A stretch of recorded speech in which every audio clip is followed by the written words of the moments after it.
Último bloco, gente, então, da aula 3. Só voltando ali no 158F, né, só pra gente continuar. Após a realização da perícia, então, o material deverá ser devolvido à central de custódia, devendo nela permanecer, tá? A central de custódia, quando não tiver como o material ser mantido, poderá ser mantido na delegacia, tá? Na delegacia de polícia. E esse material, enquanto tiver mantido, ele vai ter que estar numa sala própria, num local apropriado para acondicionamento desse material, devidamente lacrado, e toda vez que for alterado esse material por alguém que tiver autorização do delegado de polícia sempre, tem que ser o lacre, né, que nem a gente já falou, o lacre anterior tem que continuar no pacote e ser lacrado novamente, sempre mostrando, identificando com o nome, a matrícula, a data e o dia e o local e a hora daquela alteração ali, né? Do porquê que a pessoa mexeu naquilo, tá?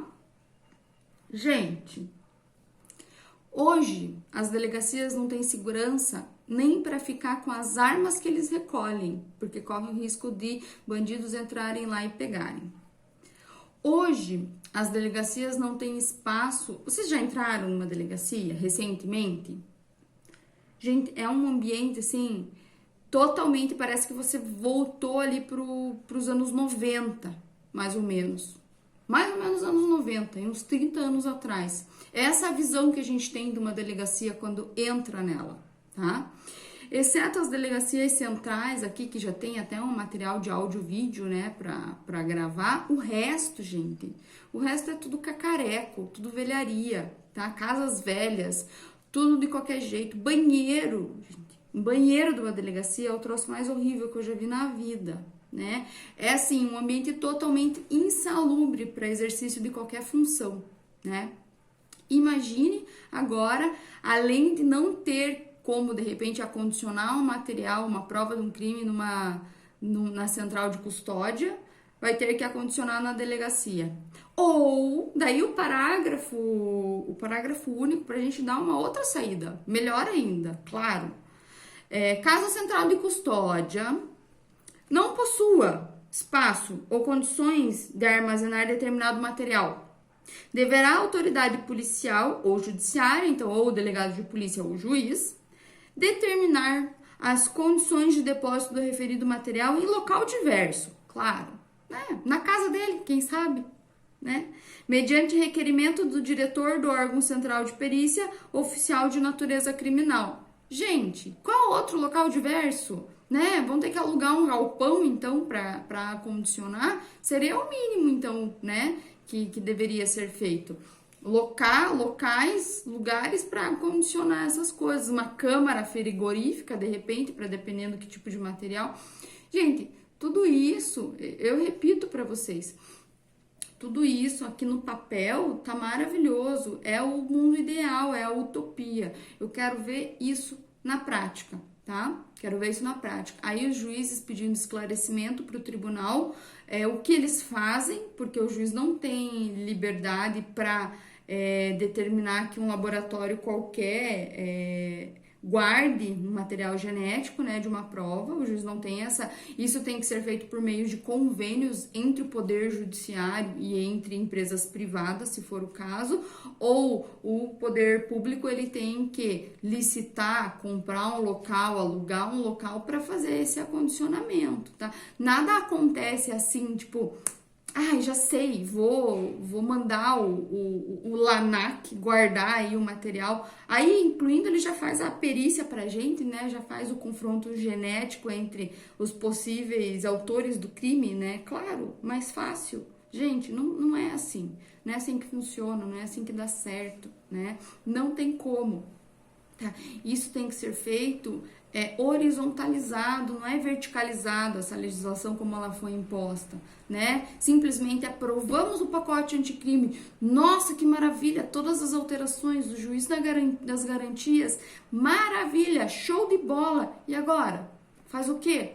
Né? Então vem o legislativo, impõe isso de cima para baixo, sem se preocupar se o executivo vai conseguir dar conta, se o executivo está preocupado em implementar isso, tá? Então, assim, tem alguns incisos e algumas modificações que estão suspensas pelo STF.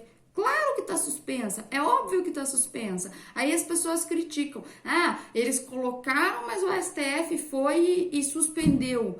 Claro que suspendeu, gente, não é assim. Tem que ser pensado, as coisas têm que ser, a discussão tem que ser horizontalizada, não verticalizada como foi feita, né? Tem que ver como que o executivo vai implementar a cadeia de custódia em si, né? Como que vai ser feito, ser feita uma reestruturação, vai ser contratado mais gente, vai ser aberto cargos em comissão, vai ser feito concurso público para isso. Agora vai ter concurso público para isso aqui no Paraná, pelo menos, porque não tem como trabalhar assim, né? Com a escassez de gente, de agentes em que eles têm. Não dá. Né? Os tribunais de justiça vão instituir os juízes da garantia como?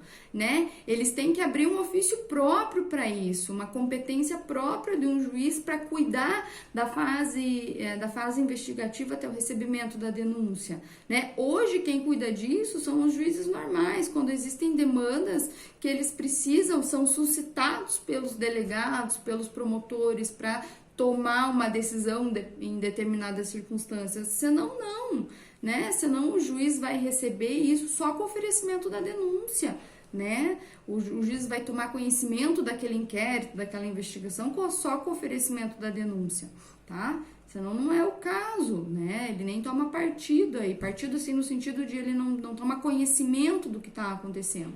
Tá? Então hoje não, o juiz da garantia efetivamente ele vai ser um juiz que vai participar de toda a instrução, né, de todo o inquérito, até o momento de receber aquela denúncia, tá? Então veja, é um juiz que vai ser destacado para fazer isso somente, lembrando que hoje, gente, os juízes acumulam, ainda mais em comarcas menores, eles acumulam a função de exercer a função em 3, 4 comarcas, né, do interior aí. Como que vai ser feito isso? Esse juiz, ele não vai poder cumular a função ali da família, do civil, da justiça do trabalho, dos precatórios, tudo ao mesmo tempo, né, então, assim, tem que ser repensado, né? Vai ter que ser destacado juízes para isso, vai ter que ser feito concurso. O presidente do Tribunal de Justiça, no começo do ano, ele falou que não teria impacto orçamentário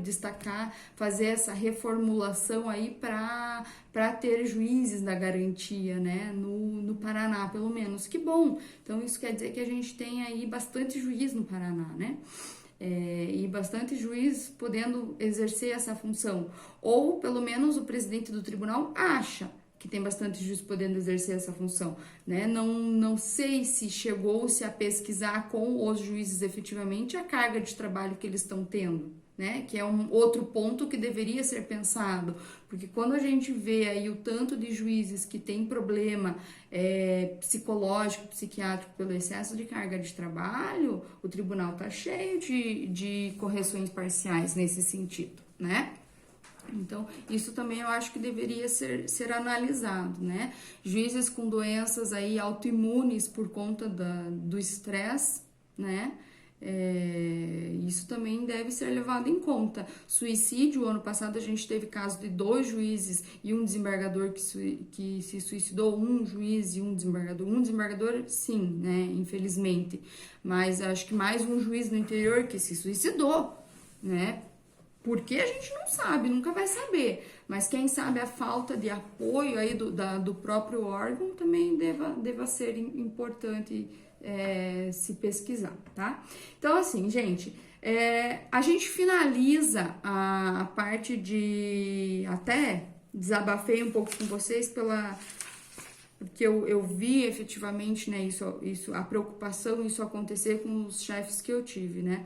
A gente fala, ganham super bem, ganha-se super bem, mas você praticamente não tem vida. Então, é bem complicado. Não dá pra gente ficar nessa falácia aí que o salário compensa. Não, gente, o salário às vezes não compensa se você não tiver vocação para aquilo ali, tá? Isso é muito importante de ser dito e da gente ter em mente sempre, né?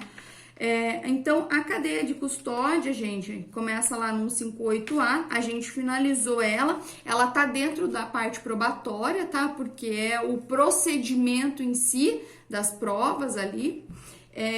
E o próximo que a gente iria, pela sequência lógica aqui do Código de Processo Penal, a gente já viu, que é o exame de corpo de delito e outras perícias que a gente já viu as aulas passadas, tá? Eu deixei a cadeia de custódia pro final, pro meio, né? Porque a gente ainda não trabalhou ainda o depoimento do réu, da vítima, das testemunhas, né? A gente ainda vai trabalhar isso também, porque isso é importante.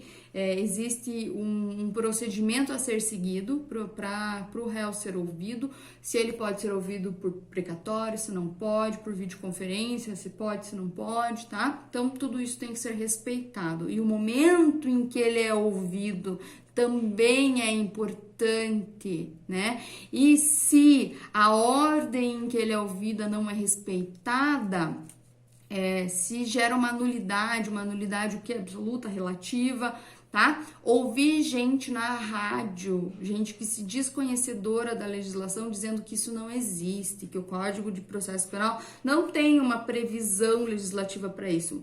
Querido, volte e leia, tá? Se você não é formado em direito, fica quietinho, tá? Então, a gente tem que cuidar sempre com o que diz, tá bom? Existe sim uma previsão da ordem dos depoimentos, inclusive em que ordem o réu vai ser ouvido, porque já falei para vocês e repito, o réu se defende dos fatos. Se ele não tem conhecimento dos fatos, ele não consegue se defender, tá? Então, ele tem que ser ouvido por último, beleza? Essa é a previsão do CPP, tá bom? Isso tudo porque a discussão da rádio era mais por conta do depoimento do ex-presidente do Lula, né? Então, eles estavam querendo anular todo o procedimento por conta dessa ordem aí. Vejam, regra é regra, né? Então, não sei o que vai dar esse julgamento aí, ainda não saiu, tá no STF, tá? Mas... então, a gente finaliza por aqui, tá? 159, cadeia de custódia. Essa alteração não existia, gente, tá? Então, na verdade, não é uma alteração, é um incremento. Isso não existia no Código de Processo Penal anterior, tá? Ela veio com o pacote anticrime pra gente aqui agora em 2019. Entrou em vigência... assim que foi publicada, tá? Ele entrou em vigência. Essa parte do Código de Processo Penal, né, alterado, não tá suspensa pelo STF, então passou a valer, está valendo, tá?